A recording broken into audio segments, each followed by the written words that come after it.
104.5 The Team, your home for UAlbany Athletics, and now a very interesting rating out there. Ed Lee from the Baltimore Sun joins us. Ed, no one would probably blame you, and your hometown listeners would love you if you put the Terrapins as your top-ranked school right away for lacrosse. But you put UAlbany as the number one team in the country for 2018. Why?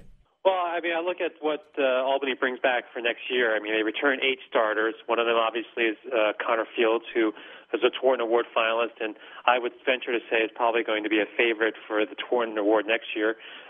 They bring back their entire defense. They bring back T.D. Ireland at faceoffs. Overall, I just thought that Albany has a lot of strengths so that they're coming back for next year. And, Maryland graduates their entire starting attack. They graduate their top defensemen, their 2 short-stick D-middies. So I think those are probably knocks against them in terms of them being number one. Some have compared UAlbany lacrosse to maybe the Gonzaga or Wichita State of college basketball, where you wonder what happens during the conference play, and they try to schedule up in the non-conference. Does that ever scare you away to think UAlbany may not be tested like other teams across the country? I would say in the past that's true, but I think this year they did what they could to beef up their non-conference schedule. They played Syracuse, they played Yale, they played Maryland in the regular season. There's nothing they can do about their conference, the America East. They are who they are, and that's where their conference is, and they're going to win it pretty easily. And there is some question about how much that America East schedule does prepare them for the postseason. But I think under Scott Marr, he still wants to try to beef up the schedule with non-conference opponents in the regular season.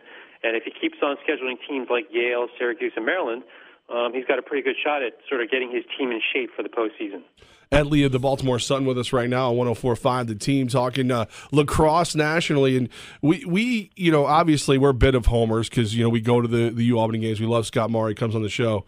How difficult will it be for UAlbany to kind of finish breaking through? Like, we thought they were a little underranked in this tournament. Yeah, I will say that, for any sort of program like Albany that hasn't really enjoyed postseason success, it's always that question of, can they break through? Can they take that next step in the evolution of a program to be a major contender? This year they got to the quarterfinals, which is nothing to sneeze at, but one might think that, they had enough potential there to go even further. So the question for 2018 is, can Scott Marr, can the coaching staff, can the players sort of continue to evolve and take that next step and get to the semifinals? I think you look at a team like Towson. Towson in 2015 got to the first round. In 2016 they got to the quarterfinals. This year they said they weren't satisfied with going to the quarterfinals again, and they met the semifinals. They played on championship weekend. I think that's a role model that maybe Albany can use to say, if Towson can do it, we can do it too. I get the game didn't go in favor of the Great Danes in that rematch in the quarterfinals, but leading up until the matchup, did you believe, covering this Maryland lacrosse team, that they may have some trouble against UAlbany in that game?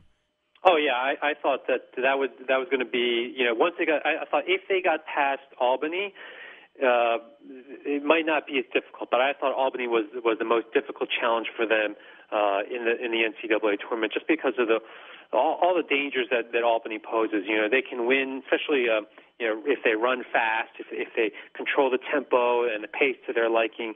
They can put up a lot of goals on you and create enough distance where it's difficult for any team to make a comeback. And I thought with T.D. Ireland on face-offs, they could control the ball and give their offense plenty of opportunities. And their defense, I thought, has been underrated all year and is a pretty strong unit. So I did think that Albany would be a tough challenge for Maryland, but just so happened on that day, I think Maryland was firing on all cylinders. Well, and you're becoming very popular here in the Capital Region. You'd be surprised how many fans of yours are now here in the 518. But other fan bases, when they've read your preseason poll, have they had any pushback about the Great Danes being the number one team? No, not necessarily with Albany. I think I've heard some people say that Johns Hopkins was rated too low and should be higher. I've heard people say to me that Towson should be in the top 20, and that I shouldn't have left them out. But no, I haven't heard anything about Albany being number one. I think there's a case to be made for Yale. They're just as dangerous, and they return 8 starters as well from last year's team, and they only lost by a goal to Albany in the regular season, so you can make a case for them. I think Rutgers is a contender there that could do some things, especially with some of the guys they returned from injuries from last year. But no, I haven't had any disagreements with Albany, and I would point to Christian Sweezy, who writes for Inside Lacrosse. He had Albany at number 3. So I think there's some consensus there that Albany certainly has a lot of potential and certainly the tools and the pieces to be a really good team next year. Ed Lee, the Baltimore Sun, with us right now on 104.5 The Team. Ed, we had record-breaking numbers show up for that first round of the tournament here for UAlbany. We're seeing lacrosse kind of become one of the big sports in the area. Is that happening nationally, or are we late to the party? No, I think it's happening nationally. I think, you're seeing the growth of lacrosse spread westward and to places in the South like Texas and Florida and Atlanta. I think, it's growing in popularity, particularly with youth and high school kids, and it's something neat to see, from a place like Baltimore where, it's a traditional hotbed of sorts with lacrosse. So it's nice to see that it's branching out. And there are a lot more kids who are picking up sticks and playing and being contributors on some of these Division I teams. Look at Denver's roster. It's a bunch of kids from like the West Coast and Canada and the Midwest, and so that's really encouraging to see that the sport is growing, not just on the East Coast but outward.